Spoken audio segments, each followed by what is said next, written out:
जय भारत, मी शीतल, जागृत न्यूज मध्ये आपले स्वागत आहे। पाहुयाच्या विशेष घडामोडी। IIB के 10,000 से अधिक विद्यार्थियों को शासकीय वैद्यकीय महाविद्यालयों में MBBS के लिए प्रवेश। 11वीं 12वीं नीट और एम्स की संपूर्ण तैयारी के लिए महाराष्ट्र का एकमात्र IIB नांदेड़ और लातूर। मुस्लिमों के खिलाफ नहीं, जो हो रहा है वो हो ही मुस्लिमों के खिलाफ रहा है। और मुस्लिमों के साथ साथ में जो दलित और पिछड़े हैं, आदिवासी हैं, विशेषकर दलित समाज, उसको भी लगातार टारगेट किया जा रहा है। पर मुस्लिम को पूरी तरह से टारगेट करके ये एक प्रचार किया जा रहा है। और इसमें जो है मीडिया जो यहाँ का है, जो गोदी मीडिया है, जो बिल्कुल अपना ईमान बिल्कुल बेच चुका है, जो ईमान बेचकर बेईमान हो चुका है, उसमें कई ऐसे हैं जिनका नाम लिया जा सकता है, जिन्होंने वाकई में बेशर्मी की सारी सीमाएं जो मतलब पार कर दिए हैं। वो मीडिया, वो उस तरह के लोग जो हैं, वो उसमें लगातार लगे हुए हैं और मुस्लिम को टारगेट किया जा रहा है। केवल यही नहीं है, भारत में ही नहीं है, इन्होंने सारी सीमाएं पार कर दी कि ये जो तथाकथित हिंदू मानसिकता के जो लोग हैं, ये यूं कहो हिंदू मानसिकता का कहना गलत है, हिंदुओं में तो बहुत से लोग बड़े अच्छे भी हैं। कहना जो सही है वो ये रहेगा कि बीजेपी जो भक्त हैं, बीजेपी के जो अंधभक्त हैं, RSS मानसिकता के जो लोग हैं, ये जो लोग लगातार इन्होंने जो है चारों तरफ ये मुस्लिमों के खिलाफ एक एजेंडा चला रखा है। और देश में नहीं, विदेशों में, जैसे अभी आप देखें कि इन्होंने संयुक्त अरब अमीरात में, UAE में, सऊदी अरब में, कुवैत वगैरह में भी जिस तरह से ये कर रहे हैं, और उसमें एक विशेष नाम है सौरभ भारद्वाज, जो लगातार ट्वीट करके जो है वहां पे गवर्नमेंट के खिलाफ सारी चीजें कर रहा है, बदतमीजी कर रहा है। तो यहां तक कि जो UAE की राजकुमारी हैं, उन्हें चेतावनी देनी पड़ी कि भाई हम भारतीय लोगों का सम्मान करते हैं, लेकिन इसका मतलब ये नहीं है कि आपकी गुंडागर्दी बर्दाश्त की जाएगी। आप इस देश में हैं, इस देश की यहाँ जो भी आप काम करते हैं वो फ्री में नहीं करते हैं आप काम, उसके लिए आपको पैसा दिया जाता है, इस देश से आप रोटी कमाते हैं। लेकिन अगर आप यहाँ पर किसी भी तरह की बदतमीजी करेंगे, गुंडागर्दी करेंगे, तो उसे बख्शा नहीं जाएगा। यही नहीं, लगातार उन देशों ने धमकी दी है कि अगर इस तरह की ये सारी बातें हुई जो मुस्लिमों के खिलाफ हो रही हैं, यहाँ पर इसमें जो अरब कंट्रीज में भारत के जो उत्पाद हैं, भारत का जो सामान है, उसका पूरी तरह से बायकॉट किया जाएगा। लेकिन दिक्कत यह है कि ये जो अंधभक्त हैं, बीजेपी के जो भक्त हैं, इन्हें बिल्कुल शर्म लिहाज नहीं है। और मैं तो ये कहूंगा कि अगर ये सब कुछ कर भी रहे हैं, तो ये सब कुछ यहाँ जो भारतीय जनता पार्टी के लीडर हैं, और आज की तारीख में लीडर तो सही मायने में दो ही रह गए, और तो कुछ है ही नहीं। या तो अमित शाह हैं या मोदी जी हैं, इन दोनों के अलावा तो कोई है नहीं। प्रधानमंत्री जी और गृह मंत्री जी, इन दोनों के अलावा कोई नहीं है। और ये सब कुछ अगर हो रहा है, और आपने कई बार देखा है कि जिस तरह की भाषा खुद प्रधानमंत्री जी की रही है कि कपड़ों से पहचान लिया जाता है, या गृह मंत्री जी की रही है जिस तरह की वो बातें करते हैं कि शाहीन बाग तक भी इसका जो करंट लगना चाहिए, तो ये सारी की सारी चीजें उन्हीं की हैं। और मैं ये कहूंगा कि अगर वो इसके ऊपर कोई कार्रवाई नहीं कर रहे हैं, उनको कोई चेतावनी नहीं दे रहे हैं, उनको अपनी पार्टी से नहीं निकाल रहे हैं, उनके खिलाफ कोई भी मुकदमा दर्ज नहीं करवा रहे, उनको जेलों में बंद नहीं करवा रहे, तो साफ है कि इसमें सब कुछ मोदी जी का और अमित शाह जी का हाथ है। वो इसको श्रेय दे रहे हैं, वो इसको पूरी तरह से संरक्षण दे रहे हैं, और उनके नेतृत्व में सारा सब कुछ हो रहा है। और यहां तक यही नहीं है, मतलब मीडिया ने जिस तरह से बदतमीजी की है, आप देख रहे हैं हर चीज में। एक अभी घटना हुई है मॉब लिंचिंग का, जो आपने बात की, मॉब लिंचिंग इन्हीं की सब सारी करतूत है। इससे पहले कोई मॉब लिंचिंग का मामला इस देश में नहीं दिखा। मॉब लिंचिंग इन्हीं के सामने शुरू हुई है। इन्होंने अखलाक से लेके और फिर जो पहलू खान है, जुनैद है, अलवर में जो घटनाएं हुई, मतलब एक नहीं, चाहे हापुड़ में, काशी में कितनी ही घटनाएं हुई। और उसी घटना का परिणाम है कि पालघर में पिछले हफ्ते 2 साधुओं को और उनकी गाड़ी का एक ड्राइवर, उन तीनों को मार दिया गया। और मारा भी उस जगह गया, आप देखें, बड़े मजे की बात है कि मारा जो गया है पालघर से 110 किलोमीटर दूर वो मारा गया है। और वो वहां पर जो इलाका है, वो जो गांव है, उस गांव की सरपंच, वो बीजेपी की सरपंच है। उस इलाके का जो MLA है, वो बीजेपी का MLA है। सांसद वहां पे, मतलब वो सारा इलाका पिछले 10 साल से बीजेपी का गढ़ है, वो रहा है और वहां पे मारा गया। और जिन लोगों को अरेस्ट किया गया है वो मैक्सिमम लोग 101 लोगों को अरेस्ट किया गया है, जो गृह मंत्रालय और महाराष्ट्र सरकार की रिपोर्ट है उसके हिसाब से, उसमें सारे के सारे वो बीजेपी के लोग हैं। और इस सबको भी एक सांप्रदायिक रंग देने की कोशिश की जा रही है। कई लोग तो इस जमातियों की बात कर रहे हैं। ये जो लगातार है, ये घृणा, ये नफरत जो फैलाई जा रही है मुस्लिमों के खिलाफ, ये बिल्कुल ठीक नहीं है। और मैं समझता हूं इसके लिए जिम्मेदार, सीधे सीधे जिम्मेदार मेरी तरफ से मैं मानता हूं कि अगर आप रोक नहीं रहे, कंट्रोल नहीं कर रहे, तो आप उसको प्रशिक्षण दे रहे हैं, तो इसके लिए जिम्मेदार प्रधानमंत्री जी और गृह मंत्री जी हैं। अन्यथा ये सब कुछ नहीं होता, ये सब कुछ नहीं चलता। विदेशों में भी जो थू हो रही है, जो अरब कंट्रीज में लगातार थू हो रही है, जो हमारे जो देश की बेइज्जती हो रही है, देश का सम्मान लगातार घटता चला जा रहा है। और यूएई वगैरह, सऊदी अरब वगैरह, ये ऐसे देश हैं, अरब कंट्रीज ऐसे हैं जहां से मैक्सिमम हमारा जो क्रूड ऑयल है वो आता है। अगर ये सारी की सारी चीजें वो भी प्रतिक्रिया करने लगे, वो भी इस तरह के काम करने लगे, तो मैं समझता हूं अगर अपने कानून के हिसाब काम करेंगे तो इनमें से शायद ही कोई जिंदा रहेगा। ये जिस तरह के लोग ये बात कर रहे हैं, नफरत फैला रहे हैं, अरे यहां तो फैला रही हो तुम, विदेशों में भी नफरत फैला रहे हो, अरब कंट्रीज में भी नफरत फैला रहे हो, कम से कम कुछ तो शर्म करनी चाहिए। लेकिन सारी सीमाएं इन लोगों ने पार कर दी। जो बीजेपी के कुछ मंत्री ऐसे हैं जो मॉब लिंचिंग करते हैं, जो गरीबों को मारते हैं या मुस्लिम्स को मारते हैं, तो बीजेपी के कुछ सांसद ऐसे हैं, मंत्री ऐसे हैं जो उनको मालाएं पहनाते हैं, उनका स्वागत करते हैं, तो ये क्या उनको बढ़ावा दे रहे हैं? नहीं, निश्चित रूप से, निश्चित।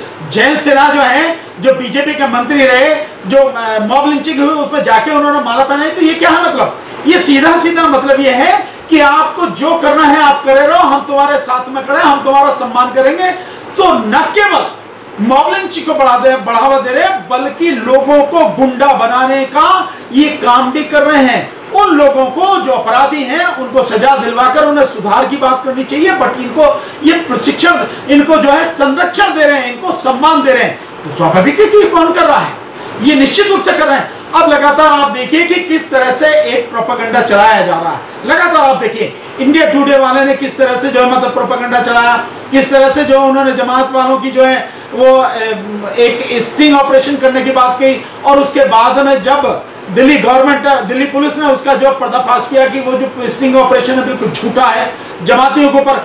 एक आपने वीडियो देखा होगा जिसमें कहा गया कि कर्नाटक में 3 लोगों ने पुलिस के ऊपर थूका, 3 मुस्लिमों ने, और जब उसकी इन्वेस्टिगेशन की गई तो पता लगी तीनों के तीनों हिंदू। ऐसे ही नहीं, जो उत्तर प्रदेश में कौशाम्बी में 11 एक इंफॉर्मेशन दी गई कि भाई 11 लोग हैं जमात से जुड़े हुए हैं, तबलीग जमात से, और वो लोग हैं कोरोना फैलाने। सो उनकी जब उनको गिरफ्तार किया गया, पुलिस ने जो इन्वेस्टिगेशन की तो पता लगा कि 11 के 11 हिंदू हैं। फिर उसने जिस व्यक्ति ने सूचना दी थी उसके खिलाफ कार्रवाई की गई।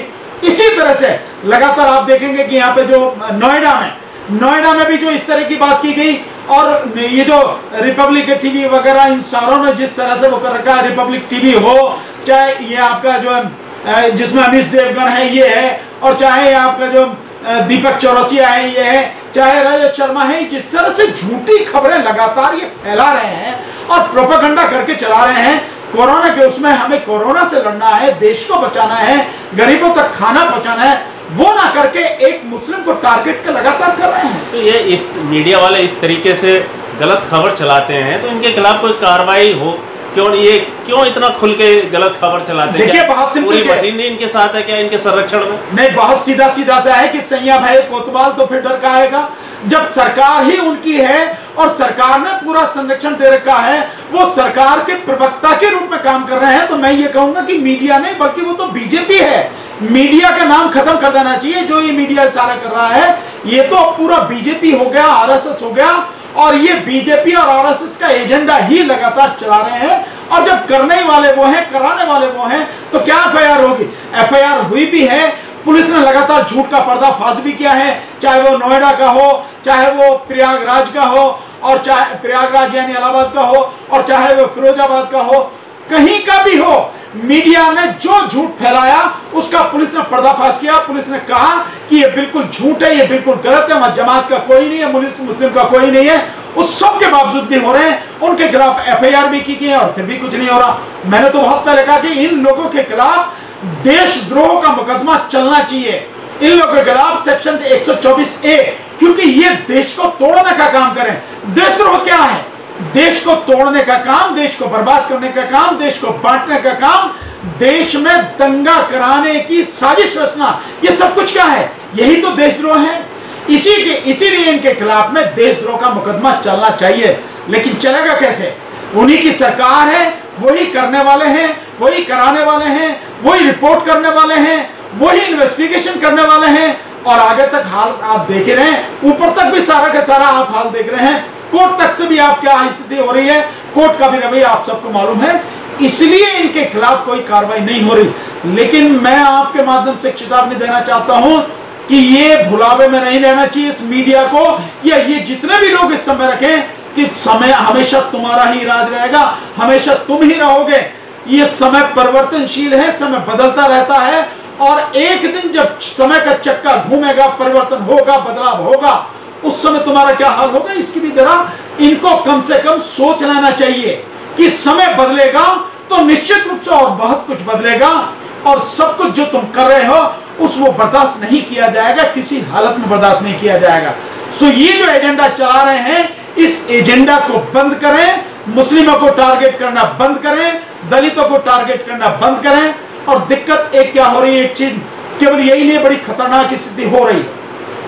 आप इस पूरे कोरोना के समय में देख रहे होंगे, एक बहुत जबरदस्त साजिश लगातार चल रही है, बट लेकिन मीडिया में आ नहीं रही, पर छुटपुट इधर उधर से जहां से आ रही है खबर आपको पता लग रही होंगी कि एक बाकायदा कोरोना के बीच में एक बाकायदा तरीके से हजारों की संख्या में मुस्लिम समाज के नौजवान लड़कों को गिरफ्तार किया गया है, दलित समाज के लोगों को गिरफ्तार किया गया है। यहां तक कि सुप्रीम कोर्ट ने भी दलित समाज के एक बहुत बड़े क्रांतिकारी जो लेखक हैं, जिन पर जो यलगार परिषद वहां पे जो महाराष्ट्र में यलगार परिषद 2018 में जब हुआ, उस समय उसका जब वो हुआ, उसमें उनका झूठे मुकदमे में उनको फंसाकर उनको सरेंडर करने के लिए कहा। और अफसोस की बात यह है कि नाम उनका मैं बताता हूं, आनंद तेल तुमड़े। आनंद तेल तुमड़े इतने बड़े साहित्यकार, इतने बड़े क्रांतिकारी लेखक हैं, जो अहमदाबाद IMA से जो इंस्टीट्यूट है, मैनेजमेंट का इंस्टीट्यूट है, इंडियन इंस्टीट्यूट ऑफ मैनेजमेंट जो है IIM से, जिन्होंने जो मैनेजमेंट की डिग्री ली है, उसके बाद में उन्होंने न केवल IIT कानपुर, वो IIM कानपुर में पढ़ाया, खड़गपुर में पढ़ाया, और इस समय पुणे मैनेजमेंट यूनिवर्सिटी में पढ़ा रहे थे। 30 से ज्यादा जिन्होंने शोध पत्र और किताबें लिखी हैं, दुनिया भर में नामी हैं आनंद तेल तुमड़े, दुनिया भर की कई यूनिवर्सिटीज में लेक्चर दिए। उनको सरेंडर करने के लिए सुप्रीम कोर्ट ने पहले इंटरिम बेल दे रखी थी, उसके बाद में उनकी इंटरिम बेल खत्म कर दी और 14 अप्रैल तक सरेंडर करने के लिए कहा, और उन्हें 14 तारीख को सरेंडर करना पड़ा। बाबा साहब के परिवार के वो हैं, प्रकाश अंबेडकर जी के बहनोई हैं। सो यहां तक मतलब आप समझ लीजिए कि इस नीचता तक ये पहुंच चुके हैं, ये हाल हो चुका है कि बाबा साहब के परिवार के व्यक्ति को भी नहीं बख्शा जा रहा। और उसी दिन गौतम नौलखा, वो जो भी बड़े अच्छे क्रांतिकारी लेखक साहित्यकार हैं, उनको भी सरेंडर करना पड़ा। ये स्थिति है। तो दलितों के प्रति, मुस्लिमों के प्रति इस कोरोना के समय में बड़ा जबरदस्त एजेंडा चलाया जा रहा है। सरकार गरीबों तक खाना पहुंचाने की बात कर रही है, लेकिन कहीं नहीं पहुंचाया जा रहा। कितने ही न्यूज आप देख रहे होंगे लगातार आ रहे हैं, भूखे मर रहे हैं लोग, हॉस्पिटल्स में जाने के लिए उन्हें कोई टेस्ट करने को तैयार नहीं है। आपने देखा होगा, एक कल मैं एक वीडियो देख रहा था, उन्होंने उस पे NDTV इंडिया पर एक न्यूज, जब रवीश कुमार जी का प्राइम टाइम चला था, उसमें उन्होंने, एक डॉक्टर साहब ने कहा कि मैं नाम नहीं बताऊंगा, स्टेट नहीं बताऊंगा, जगह नहीं बताऊंगा, लेकिन सरकार की तरफ से हमारे पास इंस्ट्रक्शन है कि किसी को भी खांसी और जुकाम हो उसको भर्ती नहीं करना है। मतलब ये हालत हो रही है। और इस सब के बीच में लगातार मुस्लिमों के प्रति, दलितों के प्रति एजेंडा चलाया जा रहा है, उनको गिरफ्तार किया जा रहा है, उनको मारा जा रहा है। ये हालत हो गई है।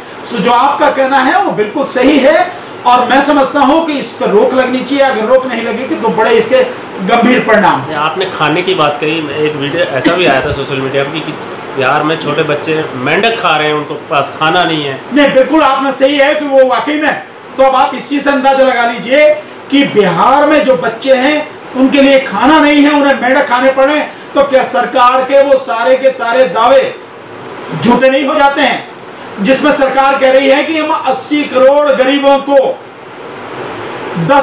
5 किलो अनाज देंगे, 1 किलो दाल देंगे। पहुंचा रहे हैं हम, कहां पहुंचा रहे हैं? जब 800 लाख टन जब हमारे गोदामों में, एफसीआई के गोदामों में गेहूं भरा पड़ा है, चावल भरा पड़ा है, जो चावल हमारा बफर स्टॉक है उससे भी डबल से भी ज्यादा हमारे पास है, तो क्यों नहीं पहुंचा रहे हैं? गरीबों को क्यों नहीं बांटा जा रहा है?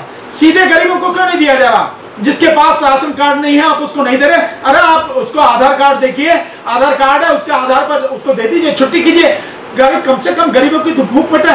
तो इस सब से आपको पता लग जाएगा कि सरकार केवल घोषणा कर रही है, सच कुछ और है। झूठ सरकार का इसी बात से बिल्कुल नंगा हो जाता है। लोगों को जब खाने के लिए मेंढक खाने पड़े, ये तो केवल एक उदाहरण है, बहुत सी ऐसी चीजें हैं जहां से आई नहीं देखो, मीडिया तो दिखाई नहीं रहा। सरकार ये कह रही है कि लोगों तक खाना पहुंचा रही है, वहीं गरीब बच्चे मेंढक खा रहे हैं। और सरकार ये भी कह रही है कि चावल से सैनिटाइजर भी बनाने की एक बात चल रही है, जो सरकार कहती है। तो चावल से सैनिटाइजर बनाने की बात कहां तक सही लगती है? देखिए, चावल से सैनिटाइजर आप बाद की बात करें कि जब बच रहे, सबसे पहले अगर आपके पास बफर स्टॉक से 126% ज्यादा आपके पास चावल है, तो उस चावल को आप गरीबों को क्यों नहीं देते? आप जो आप कोटा आपने निश्चित किया है उस कोटे को आप डबल कर दीजिए, क्या दिक्कत है आपको? उस कोटे को जब 5 किलो आप गेहूं की बात कर रहे हो तो 5 की जगह 10 किलो करिए, 10 किलो चावल करिए, आप दीजिए गरीबों को। अरे गरीबों को खाना मिलेगा, उनकी भूख मिटेगी तो देश आगे बढ़ेगा, तरक्की होगी। सैनिटाइजर से क्या होगा? सैनिटाइजर तो बात की चीज है कि अगर गरीबों को देने के बाद भी अगर कुछ बच रहता है उसके बाद में आप सैनिटाइजर बनाइए, अन्यथा तो सीधा सीधा ये व्यापार है और कुछ नहीं। कुछ लोगों की प्रतिक्रिया ये आई थी कि सैनिटाइजर तो किसी और चीज से भी बनाया जा सकता है। निश्चित रूप से बन सकता है, सैनिटाइजर और चीजों से अब तक भी बन रहा है। जब और चीजों से बन रहा है तो उन्हीं चीजों से बनाया जा। फिर भी मैं ये बात कहता हूं कि अगर बनाना भी है चावल से ही, अगर आप बनाना चाहते हैं तो उसको उसके बाद बनाइए, पहले गरीबों को दीजिए। जब तक गरीबों को नहीं दोगे, उनके घर तक आटा नहीं पहुंचाओगे, उनके घर तक नाज नहीं पहुंचाओगे, उनको खाना नसीब नहीं होगा, फिर सैनिटाइजर का क्या मतलब है? तो सैनिटाइजर का तो मतलब हो गया, तो सैनिटाइजर तो गरीब आदमी कहां यूज कर रहा है सैनिटाइजर? उसके पास तो खाने के लिए रोटी नहीं है, पानी नहीं है उसके पास में, सैनिटाइजर का क्या करेगा? सैनिटाइजर तो ये जो शहर में रहने वाले लोग हैं, जो अमीर लोग हैं, उनका एक वो है। तो आप अमीरों की बात कर रहे हो, आप गरीब की बात नहीं कर रहे ना। और वैसे भी ये गरीब की बात करेगी क्योंकि बीजेपी सरकार तो गरीबों की सरकार तो है नहीं, ये तो अमीरों की सरकार है, ये तो व्यापारियों की सरकार है, चंद चुने हुए लोगों की सरकार है। अगर इसमें जरा सी भी संवेदनशीलता होती तो सबसे पहले इस बात को कहने से पहले, सोचने से पहले, जो प्रधान है, जो इनके जो मंत्री हैं प्रधान, उन्होंने ये बात कही है, इसे कहने से पहले, सोचने से पहले उन्हें गरीबों के घर में खाना पहुंचाना चाहिए था, अनाज पहुंचाना चाहिए था। और जब ये पूरी तरह से सुनिश्चित हो जाए और ये पक्का हो जाए कि अब एक भी गरीब कम से कम खाने से नहीं मरेगा, क्योंकि ध्यान नहीं है, आज भी 3 लाख लोग इस देश में भूख से मर जाते हैं, 40 करोड़ लोगों को 2 वक्त की रोटी नहीं मिलती। इसलिए पहले वो करें, उसके बाद में सैनिटाइजर या किसी चीज की बात। जागृती न्यूजला आपण प्रथमच पाहत असाल तर जागृती न्यूजला शेअर, लाईक, सबस्क्राईब करा, जेणेकरून मीडियामध्ये काम करणाऱ्या लोकांना प्रोत्साहन मिळेल। आणि हो, नेहमी जागृत राहा।